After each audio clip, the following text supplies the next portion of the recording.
Okay, y'all, good morning, good morning. Sunday morning, it's kind of wet outside. It's trying to rain on us. Yeah. Okay, so like I was saying yesterday, I bought an AC welder off of a guy down the street from me, and well, it looked like it's seen better days, for sure. But it's a 220. That's him right there. I touched up, I painted a little bit, had a little bit of rust on it. I painted it. Now, I don't know a whole, y'all know I know how to weld, and I've always used this MIG welder I got right there. I've had it about 12 years, hell, probably about 15 years. Never had no problems with it, and it will weld pretty much anything that I need. But like I said, probably in a video a couple times, you can't weld the stuff. I mean, it will, but you got to get it so hot. Like, you can't weld the stuff like this. Grind the paint down and it'll weld it. Yeah, but it has to get so hot, and in order to heat it up, you're burning, a big area that's not necessary. If you have a welder that's more direct and instant, then you can just zzz, and it will burn the paint, but it doesn't. You don't have to slowly heat the metal up. It heats it up really fast. And that's been the problem with this welder right here on when I've started welding. Now, if I'm welding on a lawnmower, or a trailer or anything like that, it's not a big deal. Most, 95% of everything that I weld, I can do with that. But as I get into these attachments and all, you can't modify these attachments with a welder like that. And it makes sense. But one like this, you can. So, but my problem is, it's not a problem, it's something that I knew. I bought this yesterday. I gave $120 for it, and it works great. At least it did at his house. So we'll see. I've exposed my box. I need to put a 220 in, okay? And that's not the only reason why I need a 220. I also have a plasma cutter here that works really good. This thing will cut anything, man. I ain't never put it on something and not cut it. So, and this is the plug on it, which is the same plug that's on that welder. Now, there's a lot of things I don't know, and I'm sure there's gonna be people that are gonna tell me what I don't know. So basically what I'm gonna do is, I had a 30 amp breaker in here. I took it out, and of course I took it out with the power off. Just a warning, do not try any of this at home, okay? I'm not an electrician. I'm not, I'm Ray. And electrical stuff is not my strong suit, though I did wire all these outlets. And my buddy showed me how to wire to a regular breaker. But we're going to put a 50 amp right here, and now the 50 amp requires a 6-gauge wire, so that's kind of expensive. So I'm fixing to go to Home Depot, and what I want to do, and I'm thinking, and I don't know, my buddy said he would install it for me, but I don't know when or whatever. And if I feel froggy today, I might give it a shot. I don't really want to put the plug over on that wall, because then I'd have to move some things around, and I don't really know, man. I think the best place to put the plug is right here, and the cheapest. Now, there's no sense in running the plug from here all the way to the back corner, because when you're welding and stuff, you need to be around an open door if at all possible. And if I'm welding on a trailer or something, I want to be right here at this door. I think anywhere on this wall right here is where I want to put the 220 outlet. So you measure from here, very little, I'll go right on top of that board right there. Right out of the box, turn to the corner, up, and then down, okay? And that's all I know, so around 20 feet is what it is. Maybe a little less than that, but you don't want to get not enough, so that's kind of what I'm going to be doing today. We're not working tomorrow. I'm not sure exactly what I'm going to do, but there's a lot of things that I can do once I get this welder going that I want to fix on, not fix, but modify some of the attachments, especially like the routing of the hoses and all, because I'm having a lot of problems with the way the hoses, hydraulic lines are, you know, where they move and everything. And I want to make sure that I want to avoid some of the stuff that I've been paying for as a rookie, right? And you don't know what you don't know. So, yeah.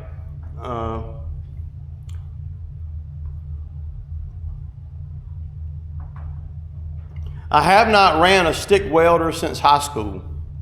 So this welder right here is going to do a great job. It should. Now, I don't know. I didn't pay enough for it to, you know, for it to be a major investment. But at $120, if it'll last me 6 months, and if I can just get the stuff done that I think of right now, then that's fine. It's not, you know, I'm not a full-time welder or nothing. So I'm not really trying to, you know, buy, if I was buying a welder that I knew I was going to be doing a lot of fabricating and stuff, then I would buy a more updated commercial welder. Though I think this one right here is old, but these are really built really well, and they're really popular. And Lincoln, it doesn't get any better than Lincoln when it comes to welders and stuff. So Lincoln is the top brand, and I've had great results with Lincoln products, as with the plasma cutter and the other welder. So, but I want to be able to modify some things that really are bothering me, and it's gonna eventually cause problems. One thing, and I'll just show y'all real quick.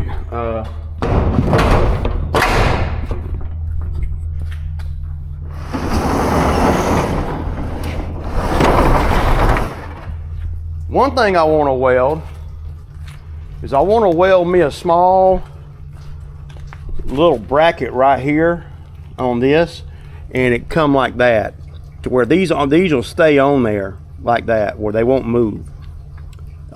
Because when you're moving this thing around, these lines tend to come off if they're not hooked to the skid steer. You don't want to let these lines lay in this, because sometimes water will get in there, but you never know, you might go a month without even using that. So, and there's a lot of things that I want to do out here. With this shipping container, you got a structure there that is solid, okay? So I would like to be able to maybe weld me a bracket on the, and I could do this with the small welder, but it's not going to be as fast as with the stick welder.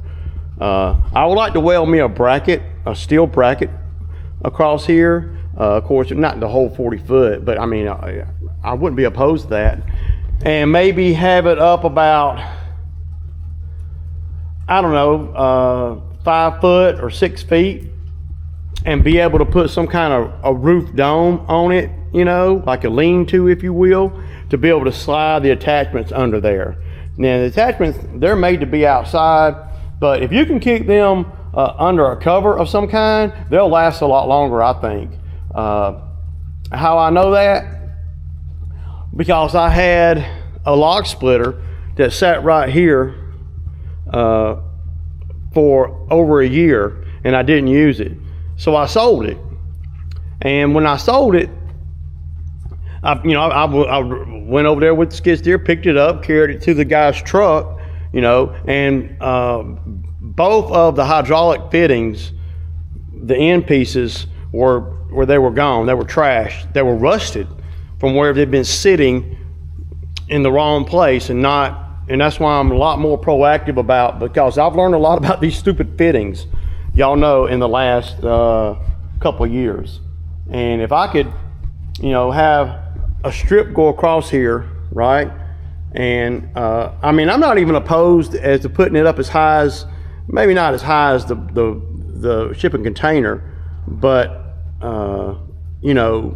somewhat, and then have it come out about 6 feet. The only thing that I haven't figured out yet, and I guess I could do it, man. It would actually be a lot easier now that I'm looking at it. See, the one thing about doing videos, I get a lot of ideas as I'm telling you guys my ideas. So you can actually weld a piece of steel to the top of this, have it go on the roof, lay it across the roof, right? Put a block underneath one side of it, about midway through the roof, where it'll raise it up a little bit like that, where it's just a little bit of an angle for water runoff. And you could have it protrude out 4 or 5 feet without any kind of support out here with poles and all, because I don't want to build something that extends out from the shipping container and then have to have, steel poles or wooden posts or whatever. We want it to be freestanding from up there, and I got the steel to do that with. I do. But nothing's more dangerous, y'all, than welding something and then it not hold. Because when you weld things, the expectation is that you're not going to be able to break that weld.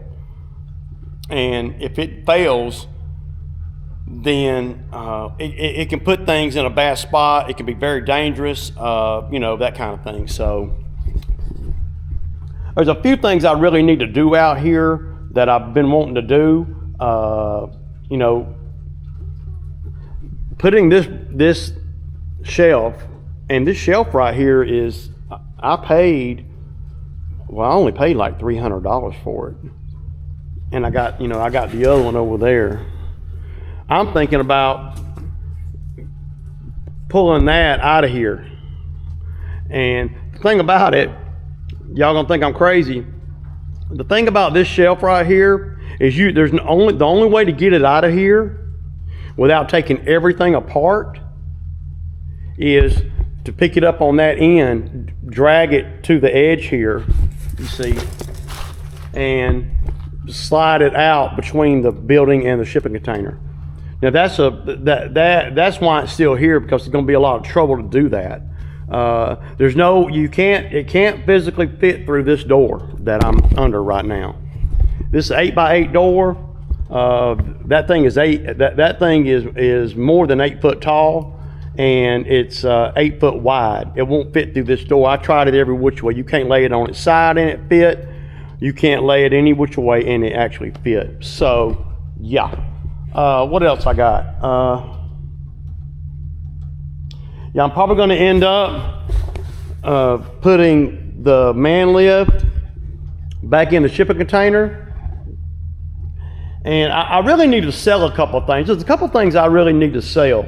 I need to go on and sell, I'm just seeing what I need. I think I just need to go on and sell this mower right here. It's the one that surges. The engine only has 700 and something hours on it.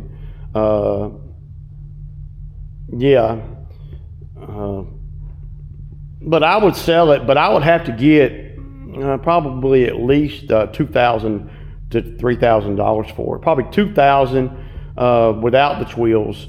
$3,000 with the twills, and that's a lot of money for a mower that old. But the engine, the hydraulics, everything is good. The worst case scenario for this mower right here is to drop an engine on it. And if I did that, of course, I would keep it. The whole deck's been rebuilt, got brand new baffles underneath it and everything. I haven't used it enough this year to justify it. And to me, when you're doing backup mowers and stuff, well, you only need to keep the backup mower so long before a newer mower becomes that mower. And as you do that, there's no sense in me keeping that mower when I could use that money for something else, right? I could take that $2,000 sitting there and I could throw it toward something else, right? Now the man lift is something that I'm going to keep. I mean, I don't see me getting rid of the man lift, even though I don't use it very much like I used to. But it has great potential, and it's a super time saver. And there's a lot of work that I've done with it. I probably made $50,000 with it, and I paid $16,000 for it. So, but it fits right up in the shipping container, and I can, pull it out of here with the skid steer and back it into the shipping container. And then I'll usually put 2 lawnmowers in the shipping container too. Wash the lawnmowers all off, get them all nice and clean, and then just leave one in here for use, as I need it. Because obviously we're not running 2 trucks. I don't really need 2 mowers unless we're doing like the $1 million street, right? But just little things that I want to do to upgrade. I really need to make a dump run. Another thing that I'm going to do now that I got this other welder is I'm going to cut some of this raised metal out, and I'm going to weld some of that right here. Does that make sense? Right along in here. Why is that? Because that's where you have to stand to push the damn hydraulic lines in, and it gets real slippery right there. See how slippery it is? Well, you can put tape there. That tape don't work that great. It won't last long. If I put this on there right, it'll last forever. Now you need a hot welder to do it, to get this metal right here hot enough. Because this shit right here, y'all, is like, yeah. Now I welded this little thing on there, and this is when I started seeing that I really need a more powerful welder. When I welded this on there, there's a metal bracket right here, and when I welded that on there, and just tack welded it, and hooked everything up, and then as soon as I hooked everything up to the machine and ran it, this thing it broke the weld that I put. So then I had to go back to the drawing board, and I heated it all up with my torch real good. Of course, I ran out of acetylene, but I don't really like using torches for nothing. I ran out of acetylene, but I got it good and hot, and then I ran that bead. The only other way I know to get it hot is to sit there and just put the welder on it, the MIG welder, and just hover and that'll heat the metal up enough to where you can. But I don't like heating the metal up any more than I absolutely have to. Yeah. And I got a lot of junk that I could throw away too. Quite a few things that,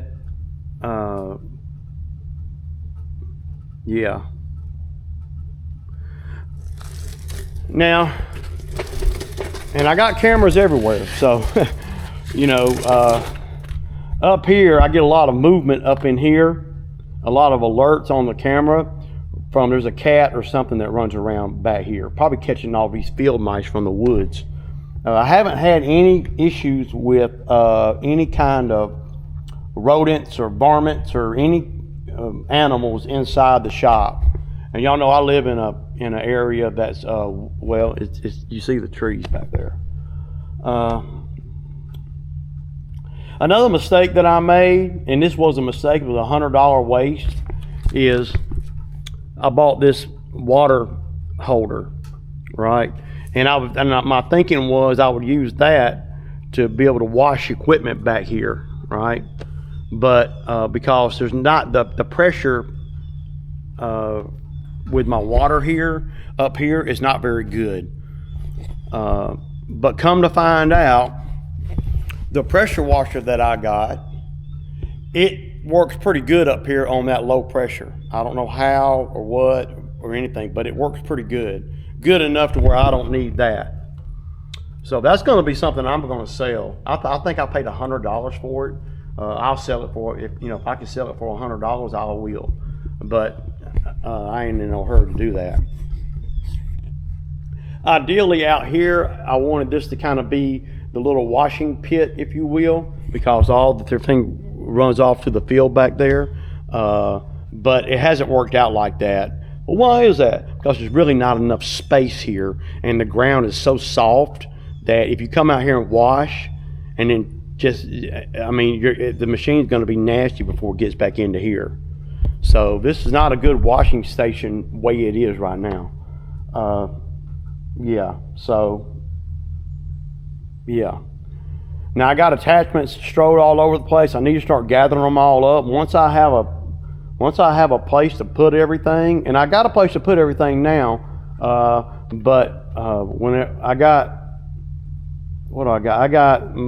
power rake is over at the bamboo site.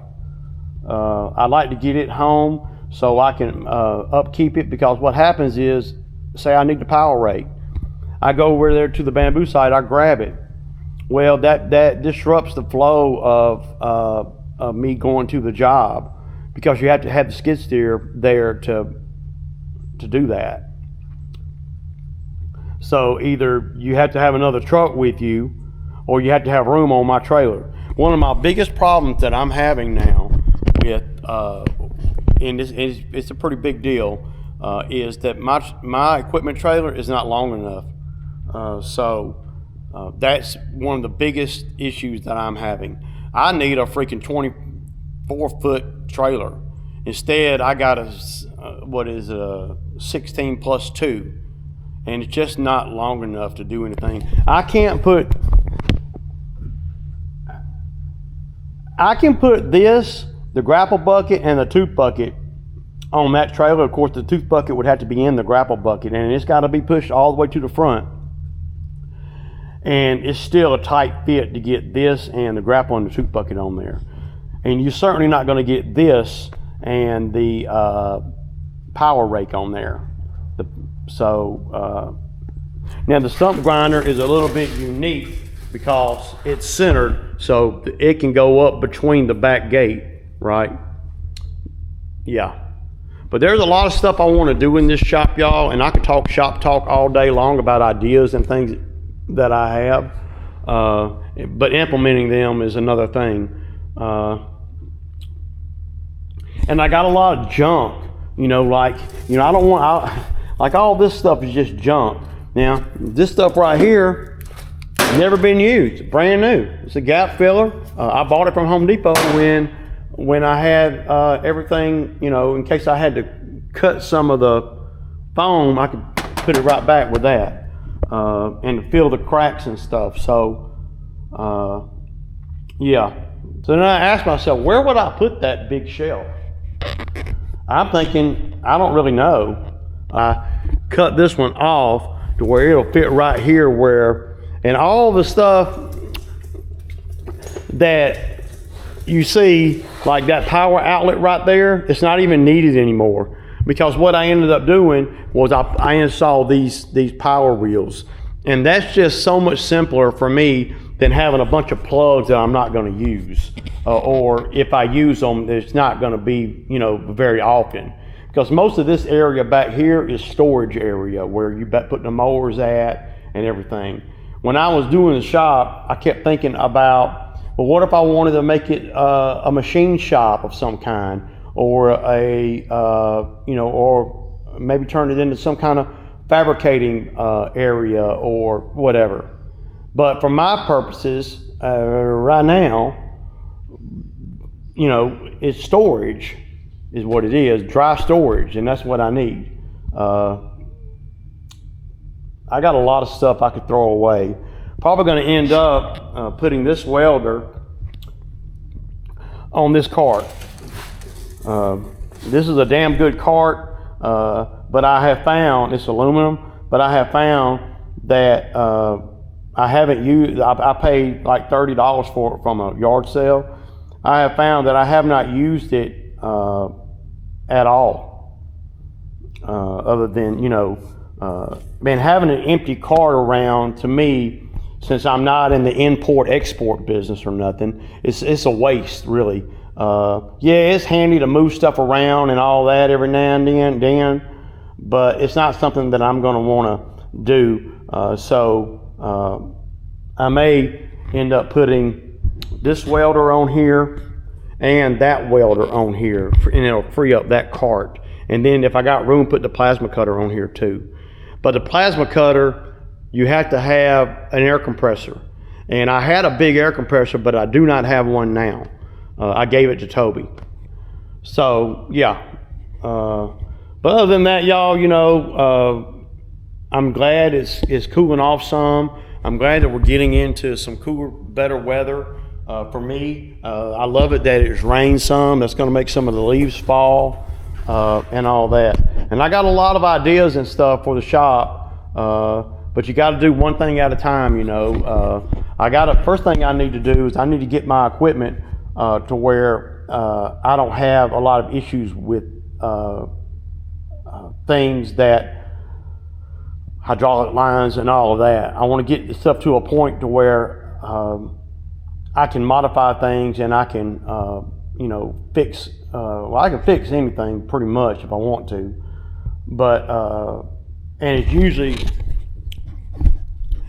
fixing stuff to me. It's never about the tools that I have, right? It's never about the tools that I have as far as, you know, the fixing tools. I mean, when I say tools, I'm talking about stuff to work on stuff like this and that, you know. I got the tools to do everything. This was one tool that I had not had, a big welder, but now I do. So yeah.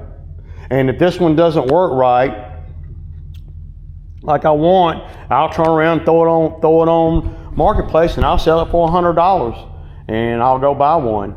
It doesn't matter to me. I have a saw that I'm going to sell. This is a damn good saw.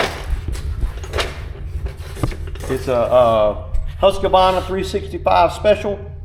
It needs a tune-up. But the last time I cut with it, I cut a big tree with it, and that was, man, he's cleaning up too. And that was 6 years ago. I haven't used this thing in probably 4 or 5 years. But we all know Husqvarna makes a good saw. I don't know how many cc's this is. I could find out. But this thing's a beast. And it's got a 24-inch bar on it. The last time I cut with it, and it ran fine, well, the cut on the tree started going like that. So, and it's so heavy. You know, when you don't use the saw a lot, it's hard to crank. So all those, but this thing right here, it's something else.